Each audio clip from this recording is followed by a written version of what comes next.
अगला लेसन है lesson number 9 हमारी सीरीज का, जिसका मतलब है आत्मविश्वास, believe in your capability. So chapter number 6 verse number 5 Krishna कहते हैं, उदर्ड आत्मनात्मम, अपनी आत्मा को अपने आप उठाओ। सेल्फ एलिवेशन, सेल्फ बिलीफ होना चाहिए आपके पास सेल्फ ट्रस्ट होना चाहिए। अगर ये सब नहीं है तो आप माई इन्वेस्टर्स डेन के ऊपर ट्रस्ट कर सकते हैं। रियल एस्टेट में आत्मविश्वास, self confidence is very very important कोई भी डिसीजन लेने के लिए। हमारे साथ मैं रेगुलरली एक माइंडसेट पैटर्न देखता हूं जो बायर्स को रोक देता है डिसीजन लेने के लिए। और बायर्स कहते हैं मुझे प्रॉपर्टी के बारे में ज्यादा पता नहीं है, मैं श्योर नहीं हूं, मैं इतना बड़ा डिसीजन नहीं ले सकता हूं, मैं मिडिल क्लास से हूं, क्या लग्जरी में इन्वेस्ट करना मेरे लिए है या नहीं है, मैं एक एनआरआई हूँ, इंडिया में प्रॉपर्टी कैसे मैनेज करूंगा। तो ये सारे कुछ सवाल होते हैं जो हमारे बायर्स से पूछते हैं या फिर वो कंफ्यूज होते हैं डिसीजन लेने के अंदर। तो दोस्तों ये सब सेल्फ लिमिटिंग बिलीफ्स हैं, आत्मविश्वास की कमी है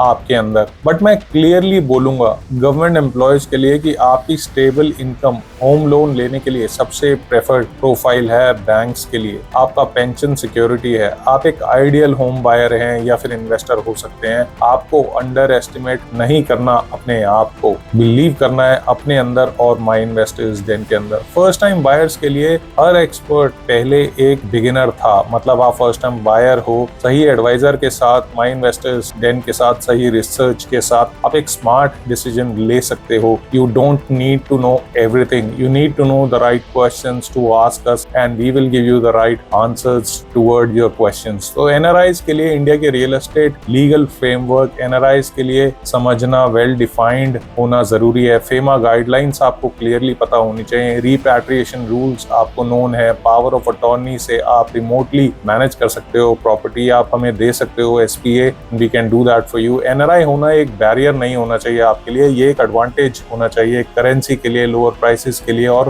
होम कंट्री नॉस्टैल्जिया आपको होना चाहिए अपने देश, अपनी मिट्टी भारत का। सीनियर सिटीजन्स के लिए रिटायरमेंट प्लानिंग में commercial real estate, SCO, plots, retail shops एक एक्सीलेंट रेगुलर इनकम सोर्स हो सकता है, प्री लीज प्रॉपर्टी हो सकती है। तो इन्वेस्टमेंट के लिए कोई एज बार नहीं है, आप कभी भी इन्वेस्ट कर सकते हैं। HNIs और बिजनेसमैन आप ऑलरेडी केपेबल होते हैं, सिर्फ सही डाइवर्सिफिकेशन आपको चाहिए होता है। लग्जरी रियल एस्टेट एक ट्रॉफी एसेट हो सकता है, आपकी वेल्थ को वो प्रिजर्व करता है, प्लस आपको अप्रिसिएशन देता है, प्लस आपका लाइफस्टाइल भी इंप्रूव होता है। दिल्ली में ऐसे बहुत सारे प्रोजेक्ट हैं कि आपको अपने घर को ट्रांसफर करने की जरूरत नहीं है। नोएडा, गुड़गांव या फिर NCR के अंदर आप दिल्ली में ही कनेक्ट रह सकते हैं। गीता कहती है अपनी आत्मा पे ट्रस्ट करो, अपनी शक्ति को पहचानो। अर्जुन ने सोचा था वो नहीं कर सकता, कृष्णा ने दिखाया तूने कर दिया, तू अर्जुन है, केपेबल, ट्रेंड, डिजर्विंग है। You deserve good real estate, the best real estate, you are capable of making this decision, ये कृष्णा ने कहा था।